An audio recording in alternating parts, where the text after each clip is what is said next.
ॐ गजाननं भूतगणासेवितं कपित्थजम्बूफलचारुभक्षणम् उमाश्रुतं शोकविनाशकारकं नमामि विघ्नेश्वरपादपङ्कजम्। ॐ सुमुखस्यैकदन्तस्य कपिलो गजकर्णकः लम्बोदरस्य विकटो विघ्ननाशो विनायक धूम्रकेतु गणाध्यक्षो भालचन्द्रो गजानन द्वादशैतानि नामानि यः पठेत् शृणुयादपि विद्यारंभे विवाहे च प्रवेशे निर्गमे तथा संग्रामे संकटे चैव विघ्नतस्य न जायते। श्रीमन्महागणपते नमः। ओम श्री महालक्ष्मी देव्ये नमः। ओम जय श्री राम, जय शनिदेव। आशा करता हूँ आप सब बहुत ही मंगलमय होंगे। आज मंगलमय दिवाली है। पूरी दुनिया में आज दीपावली का ये पावन त्यौहार, ये प्रकाश उत्सव, प्रकाश पर्व पूरी दुनिया में धूमधाम के साथ मनाया जा रहा है। मैं जानता हूँ आज का वीडियो बहुत ही लेट हो चुका है, लेकिन जब तक आपके पास ये वीडियो पहुँचेगा, मेरी शुभकामनाएं, मेरी तरफ से मंगल कामनाएं आप तक अवश्य आपके हृदय को छू रही होंगी।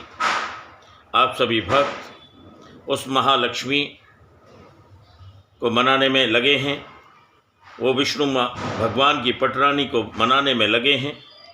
श्री गणेश जी महाराज शुभता के प्रतीक हैं। श्री गणेश जी महाराज रिद्धि सिद्धि सहित आपके घरों में विराजमान रहें। माँ लक्ष्मी हरि सहित आपके घर में विराजमान रहें। यही हमारी शुभकामनाएं हैं, यही हमारी मंगल कामनाएं हैं। आज अयोध्या नगरी सजी हुई है।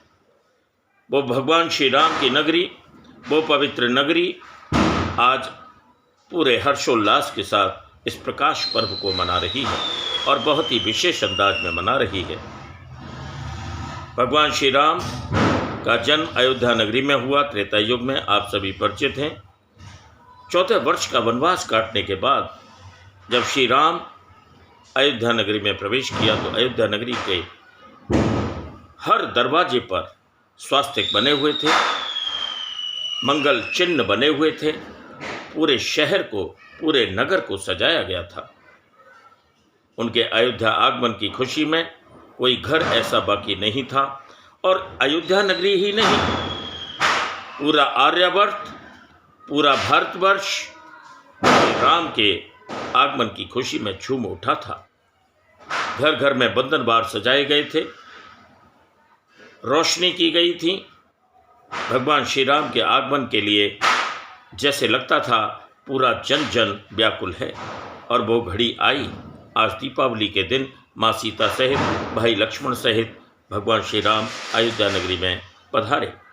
14 वर्ष के वनवास के बाद, अनेकानेक राक्षसों का अंत करने के बाद भगवान श्री राम ने अयोध्या नगरी में पदार्पण किया था।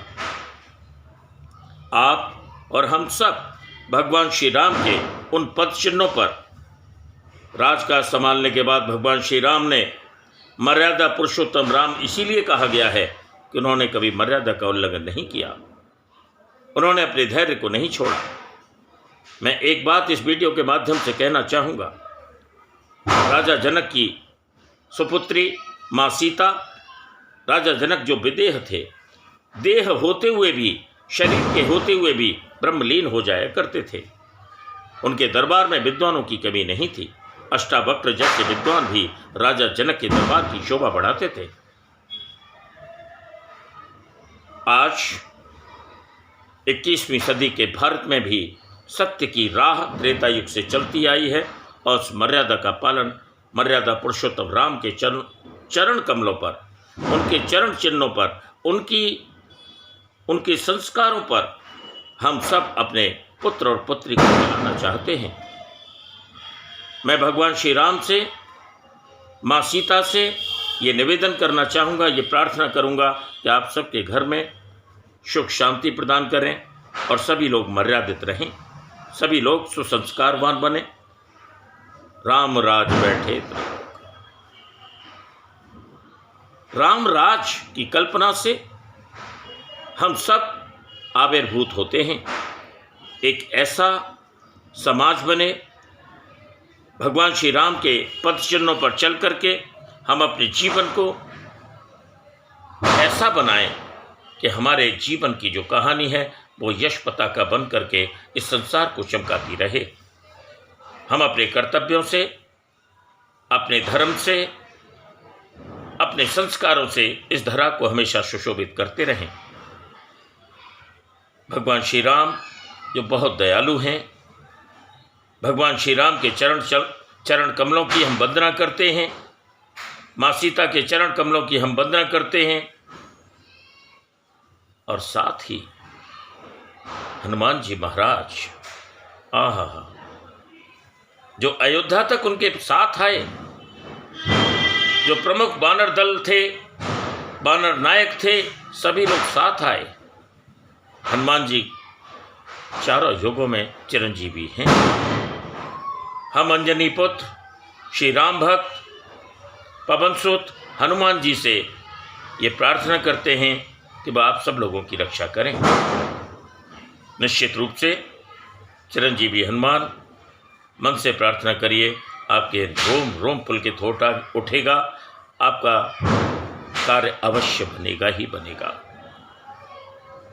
आज भौतिकवाद में हम कुछ ज़्यादा ही डूब चुके हैं। हमें ये समझना पड़ेगा कि भगवान श्री राम के आदर्शों पर चल कर के ही हम अपने कर्तव्य को आगे बढ़ा सकते हैं। हम धर्म के मार्ग पर चल कर के ही अपने कर्तव्य को और ज़्यादा शक्ति दे सकते हैं। धर्म धारण करने का नाम है करुणा, सत्य, अहिंसा, क्षमा, दया। जितना हमारे अंदर भाव होगा उतनी ही हमारी यश पताका, क्योंकि जीत तो अंत में सत्य की ही होती है। कोई कुकर्म और अधर्म के रास्ते पर चलेगा तो निश्चित रूप से पतन होगा ही होगा। दीपावली की इस पावन संध्या पर, जहाँ पर पूरा हिंदुस्तान ही नहीं, पूरा भारतवर्ष ही नहीं, विदेशों में भी जो हमारे एनआरआई भाई बहन रहते हैं, पूरा जग जगमगा रहा है, रोशनियों से जगमगा रहा है।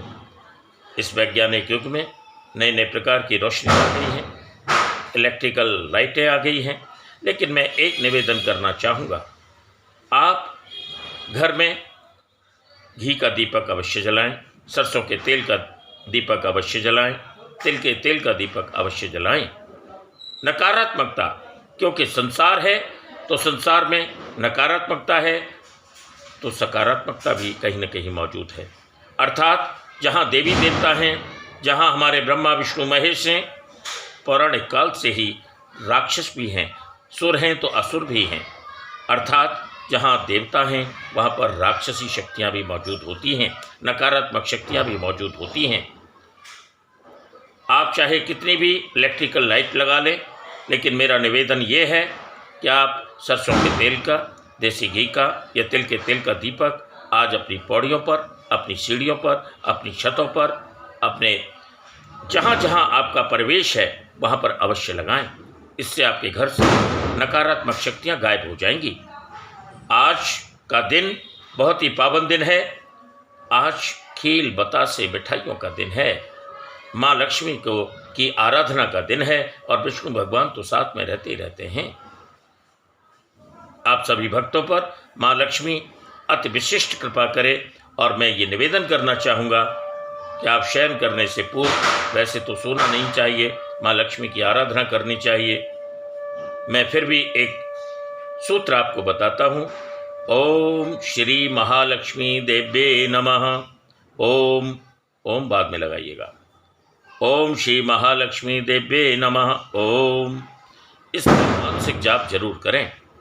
निश्चित रूप से माँ लक्ष्मी आपके ऊपर प्रसन्न होंगी ही होंगी। उत्तर भारत, मध्य भारत में एक परंपरा है कि बुजुर्ग महिलाएं रात को, आधी रात को सूप लेकर के खटखटाती हैं और एक स्लोगन बोलती हैं कि दरिद्रता जा लक्ष्मी आ, दरिद्रता जा लक्ष्मी आ। सच्चे मायनों में वो बुजुर्ग महिलाएं इतनी समझदार होती थीं कि माँ लक्ष्मी से आर्त भाव से, हृदय से ये निवेदन करती थीं, और विशेषकर सुबह 4 बजे ब्रह्म मुहूर्त में, कि माँ लक्ष्मी तुम हमारे यहाँ विराजमान हो। हे दरिद्र, हे दरिद्रता, हमारे घर से गरीबी दूर हो, दरिद्रता दूर हो। ये उन बुजुर्ग महिलाओं का दायित्व बनता था। आज भी ये परंपरा कहीं न कहीं कायम है। अलग अलग रूप में पूरे भारतवर्ष में कहीं न कहीं बुजुर्ग महिलाएं अपने घर की चुप शक्ति स्वरूप हैं। बुजुर्ग महिलाएं शक्ति स्वरूपा माँ लक्ष्मी से निवेदन करती हैं, उनसे प्रार्थना करती हैं। माँ लक्ष्मी उनकी पुकार अवश्य ही सुनती हैं। सभी बच्चों से मेरा निवेदन है, आज तन्मय भाव से आनंदित होकर माँ लक्ष्मी को जरूर मनाएं और प्रार्थना करें, हे माँ लक्ष्मी, हमारे घर में अपना स्थान, अपना आसन जमाए रखें, हमें कर्तव्य बोध के लिए हमेशा प्रेरित करती रहें।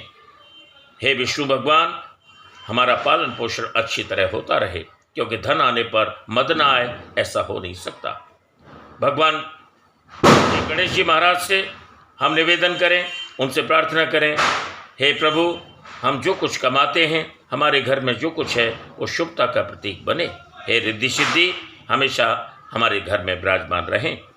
आप प्रार्थना करिए आर्त भाव से, हृदय भाव से आनंदित होकर। आप देखेंगे कि आप दिनों दिन रात चौगुनी तरक्की करते ही करते जा रहे हैं। आज के दिन मैं इतना ही आप सब भक्तों को संदेश दूंगा। ओम श्री महालक्ष्मी देव्ये नमः ओम का जाप करें, मानसिक जाप करें, निश्चित रूप से आपके घर में तरक्की होगी ही होगी।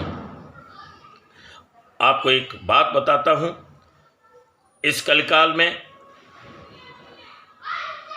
जिन आप जानते हैं भक्ति काल, चाहे वो कबीरदास हों, चाहे मीराबाई हों, चाहे वो रविदास हों, चाहे वो रामदास जी हों, जितने भी महापुरुष हुए हैं जिन्होंने जीवित होकर के अपने जीवन काल में ही प्रभु के दर्शन किए हैं। गोस्वामी तुलसीदास जी, काकभूषण जी महाराज उनको दर्शन देते थे, हनुमान जी उनको साक्षात दर्शन देते थे। आखिर हम में क्या कमी है? ईश्वर तो बहुत दयालु हैं, हम उनके मार्ग तक जरूर पहुंचेंगे। और जाप ही एक शक्ति है, जाप ही एक साधन है। भक्ति भाव से अपने विचारों को शुद्ध रखें, अपनी परनिंदा ना करें। आप राजवीर सारस्वत की तरफ से ढेर सारी शुभकामनाएं। अगले वीडियो में बहुत जल्दी ही मिलते हैं। बहुत बहुत धन्यवाद। जय शनिदेव, जय श्री राम, जय शनिदेव।